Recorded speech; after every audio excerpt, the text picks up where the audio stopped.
Hello दोस्तों, कैसे हैं। चलिए, पब्लिक के रिलेटेड क्वेश्चन आंसर हम लोग कर रहे थे जो इंटरव्यू में पूछा जा सकता है। अभी हाल ही में 64th बीपीएससी इंटरव्यू होने जा रहे हैं, तो उस संदर्भ में काफ़ी महत्वपूर्ण हो जाता है। तो चलिए शुरुआत करते हैं। ये सेकेंड सीरीज है, पहली सीरीज अपलोड किया जा चुका है। तो चलिए पहला क्वेश्चन देखते हैं। जैसे कि हम लोग देख रहे हैं, to public servants out of this which one is more important, law, efficiency, ethics या पब्लिक सर्विस। तो इसमें आपको कैसे रिप्लाई करना है, तो उसके बारे में हम लोग देखते हैं।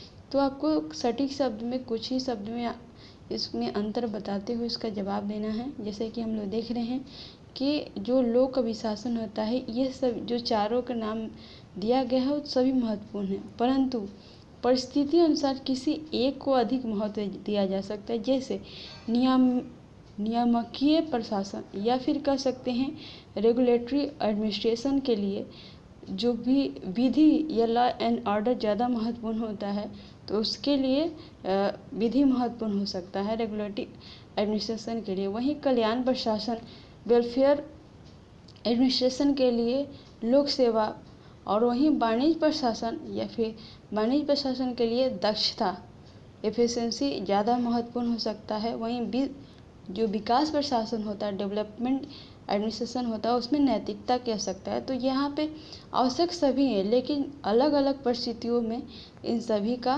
कार्य होता है और आवश्यकता होती है। तो इस तरह से हम अपनी बात को रख सकते हैं।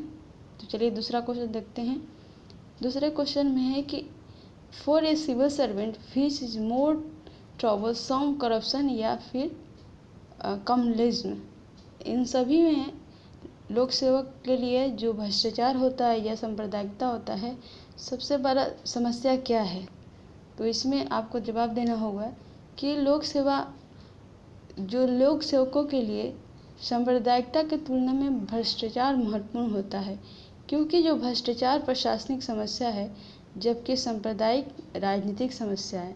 अर्थात जो भ्रष्टाचार होता है वो प्रशासन के अंतर्गत जो भी होता है, सर्विसेज होते हैं, उसमें भ्रष्टाचार की समस्या होती है। लेकिन जो कम्युनलिज्म की समस्या है वो दंगा फसाद, ज़्यादातर जो पॉलिटिशियन होते हैं उनसे संबंधित जो भी जो भाषण वगैरह दिए जाते हैं, स्पीच दिए जाते हैं, उससे उत्पन्न होता है।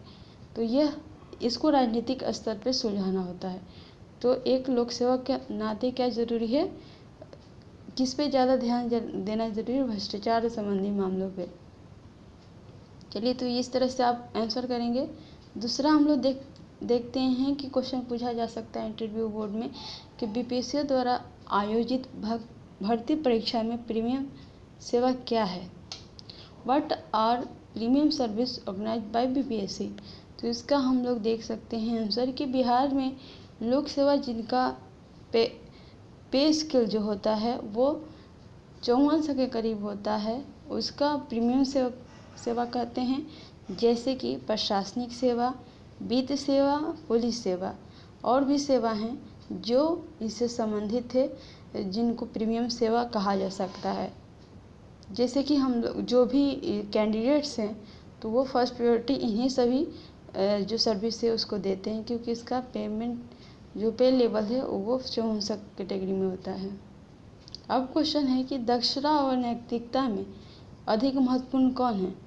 दोनों में आप पूछा जा सकता है बोर्ड के द्वारा कि आप किसको ज़्यादा महत्वपूर्ण मानते हैं। तो यहाँ पे क्वेश्चन है कि समान तौर पे आपको जवाब देना होगा कि समान तौर पे दोनों ही महत्वपूर्ण हैं, लेकिन दक्षता की तुलना में नैतिकता अधिक महत्वपूर्ण है।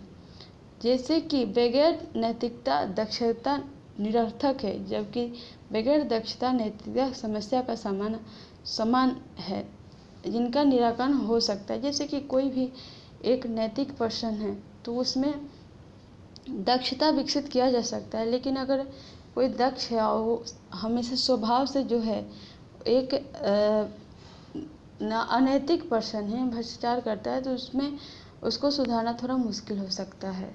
तो इस संदर्भ में आपको इस तरह से आंसर देना है।